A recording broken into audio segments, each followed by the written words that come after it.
The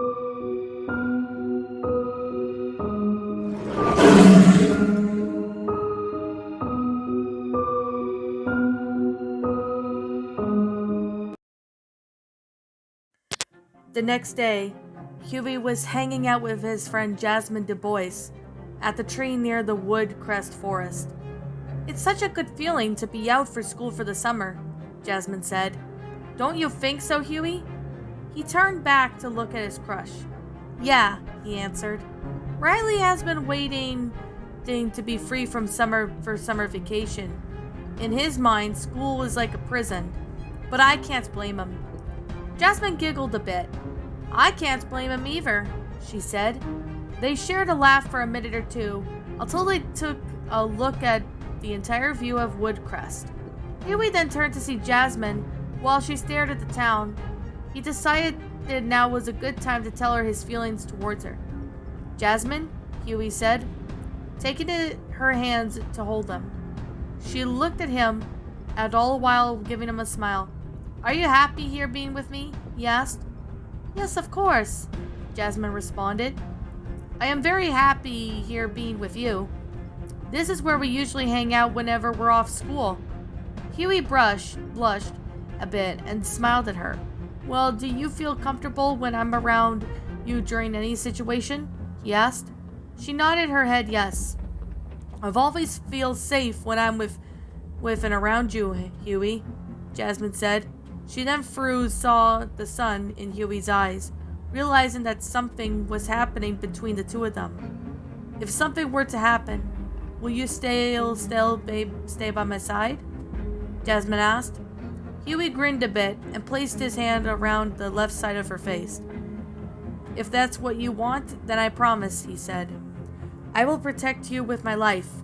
Jasmine felt like his promise was true, and also heartwarming as possible. "Oh, Huey," he said. They both leaned in, closed their eyes, and puckered their lips. They were just about to kiss when a voice called them. "Good morning, kiddies," he said. They turned to see a peddler holding a basket of apples. It was actually Stinkmeaner, who managed to escape from the fiery place and disguise himself as a peddler. "Good morning, sir," Jasmine said, being the smart and determined kid he was. Huey then stood up and lifted his arm around in front of his friend as a way of protecting her. "Who are you?" he asked. "I am a peddler, of course," the peddler said. "I have people take apples from my basket as a way of my gratitude towards citizenship." "Apples?" Huey asked, skeptically lifting one of his eyebrows. "What kind of apples do you have, Mr. Peddler?" Jasmine asked. "Well," the peddler began, "I have some tons of apples, red, yellow, and green." "May I have the green one?" the pretty girl asked politely.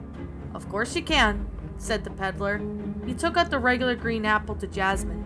"If for your date, I have a perfect apple for him," he said, all the while taking the red, poisoned apple. Huey then stared at the apple before coming to his senses.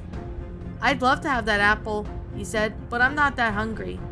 "Aw, come on," the peddler said. "You can't turn down a perfect apple, can you? Have a bite and you'll want it forever." "No thanks," Huey said, turning down the offer for the second time. "Come on, Huey," Jasmine pleaded, eating the green apple. "This nice man has an apple for you. Wouldn't you want to miss out, would you?" Huey then looked at his friend and then turned to the disguised peddler. At the Freeman household, Riley and Robert were hanging out in the living room, watching some television. "I wonder how Huey and Jasmine's date will turn out," Riley said. "I am pretty sure Huey will make a good huge step of his childhood," Robert said. "When he gets to be like me, he's going to remember this day of his life." Riley chuckled a bit, then put his hands on the back of his head. "Yeah," he said. "I might have to think about doing the same thing with Cindy." "Cindy?" Robert asked. "You mean that girl from your dodgeball team?" "Yeah, Cindy," Riley answered. "Oh man, she's so cool. She's got a swag like me, and she's even got the moves like me. She even has the same accent as mine." While his grandson explained about all of his friends, Robert began to have a vision. In his vision, Huey began to choke from the apple before fainting to the ground with the lack of oxygen. The peddler revealed himself as Stinkmeaner, Robert's worst enemy of his life. Back at the living room, Riley was a little bit worried about his grandfather because he was zoning out. "What's up, Granddad?" he asked. "You alright?" Robert then stayed silent for a moment before the two began speaking. "It's your brother," he said. "He's gonna get poisoned by Stinkmeaner." "But I thought Stinkmeaner died," Riley thought. "Yes, but his spirit escaped," his grandfather explained. "He will have to give Huey a poisoned apple that will cause him to lose his breath, and he will have to stay awake." "So you're saying," Riley asked. "Yes," Robert replied. "We gotta hurry and stop Huey before he gets poisoned. Come on." They ran out of the household and made a beeline for the car. Robert drove to the Woodcrest Forest about 70 miles per hour, hoping to make it to Huey in time. Meanwhile, Huey was staring at the apple Stinkmeaner was holding. "You won't be sorry, lad," he said. "Well, okay," Huey sighed before taking the red apple. He stared at it for a few seconds before taking a bite out of it. "How is it, Huey?" Jasmine asked. "It's soft and juicy." "See," Huey said, all the while chewing. "It even has a sweet taste in there." He swallowed the piece and realized that it was the best apple he had. "You know," he said, "this apple's really good." All of a sudden, he began to feel something was stuck in his throat. His eyes opened wide and saw that the apple he had been sleeping being poison in it. He realized what was happening to him. He grabbed his throat. In addition, he coughed up in hopes that he could get the piece out. Alas, he was still not successful. "Huey, are you okay?" Jasmine asked, showing concern for her friend. Huey coughed. "I feel uneasy." He then felt sleepy, while his vision began to get hazy, and his eyes began to close. "Huey?" Jasmine asked. Huey moaned for a second, until he fell to the ground, dropping the poison apple in his process. "Huey!" Jasmine cried. She then got down on her hands and knees to see if her friend was all right. "Huey, wake up!" she said while all shaking him in hopes of waking Huey up. The peddler removed his cloak, revealing himself as Stinkmeaner. "Finally!" he cheered. "That sucker is out like a light." Jasmine could not believe that the old spirit had did to her lover. "Who are you?" she whimpered. "And why did you do this to my friend?" "I am Stinkmeaner," he responded. "In life, I was Robert Jebediah Freeman's worst enemy, and that old guy killed me during a street fight. I did this so I can get back at Freeman." Jasmine began to tear up and hugged the unconscious Huey. In an instant, Huey's brother Riley and grandfather Robert arrived at the tree, only to find out that they were too late. Huey was already poisoned after eating the apple. "Huey!" Riley said, getting down on his knees to support Huey. They also found Stinkmeaner's spirit laughing in delight. "Stinkmeaner!" Robert said, giving his enemy a death glare. "Robert," Stinkmeaner said, "how lovely to see you again. Did you think I'd be gone for good?" "What have you done to my grandson?" Robert demanded. "I just gave him a poison apple, so I can have my revenge after you killed me during our street fight a few months ago," Stinkmeaner answered proudly.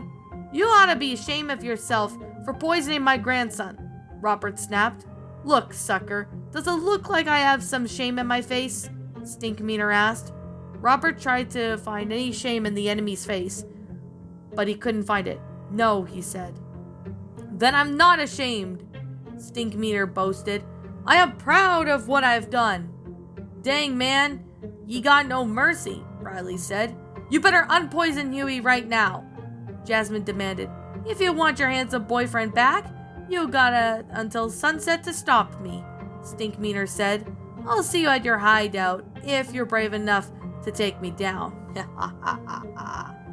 He laughed evilly while fleeing from the scene. Huey coughed a bit before taking deep breaths. This caught Jasmine, Riley, and Robert's attention. Speaking of Robert, he got down on his knees and said, "Huey, can you hear me?" He then placed his hand on Huey's forehead. Almost instantly, Huey opened his eyes halfway and looked at his grandfather. "Granddad?" he asked. His voice still sounded weak. "Is that you?" "You?" Robert smiled at his grandson. "Yes, it's me, boy," he said. "Huey, are you alright?" Jasmine asked. Her crush turned to look at her. "I'm alright," Huey responded. "I feel so empty though. I only got this much energy, so I better make it quick." He then turned to his brother, who began to have tears in his eyes. "Riley," Huey said. "Yeah, Huey?" Riley said, leaning towards him. "You're a great brother I could ever ask for," Huey stated.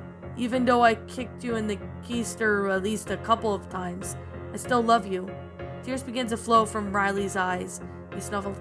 "Usually I'd say that to you, Gay, but in this case, I love you too, brother." They share a brotherly hug as Riley did his best to fight back his tears. "Granddad?" Huey said.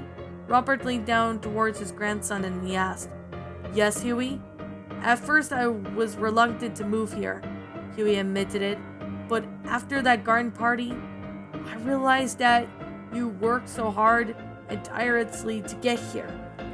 I am really thankful for you moving us here in a nice, friendly neighborhood." "Thanks, Granddad." Feeling touched by the heart by his grandson's kind words, Robert wiped his tears. "That's no problem, boy." He hugged Huey. Huey hugged his grandfather in return. He then turned to look at Jasmine, who at this time began to cry a bit. "Jasmine?" Huey said. Like Riley, Jasmine tried to fight back her tears. "Yes, Huey?" she said. Huey began to smile at his love interests and lift his hand to hold one of her hands. She saw it and managed to grab it and hold it. "You're the first friend I allowed myself to have ever since my family and I moved here," Huey said. "I could never ask for a better friend than you." Jasmine was touched by his words. "Oh, Huey," she said. "I'm so happy to have you as my best friend." She wiped the tears from her eyes before continuing. "Your honesty is what I truly like about you. Even though you may be serious, but you are very so sweet." Huey smiled at her. "And your happiness is what I really like about you," he said. "You inspire me to be happy ever since we were hanging out together, and I'm really glad that you're still my best friend." Jasmine and Huey shared an embrace. "Thank you, Huey," she said. After they broke away, Huey began to cough due to the apple chunk being lodged into his throat. "Huey!" Jasmine cried. "Take it easy, brother," Riley said. "Take deep breaths, boy. Take deep breaths," Robert reassured his grandson. Huey then took in deep breaths before he turned to his grandfather. He felt that he had something important to tell him. "Granddad," he said, "can you come a little closer?" Robert leaned in closer to Huey. "What can I do for you, Huey?" he asked. "I want you to tell Jasmine this," Huey said. He got close enough to point out when he wanted to say something in Robert's ear. He whispered something to him. Robert understood what he was saying. "Okay, Huey," he said. "I'll tell her." "Thank you, Granddad," he said, before laying back down. Huey began to feel weak, but he had enough energy to speak one last time. "You guys are so supportive and caring," he said with a smile. "I have never felt so happy in my whole life." With that being said, he closed his eyes and laid on Jasmine's lap.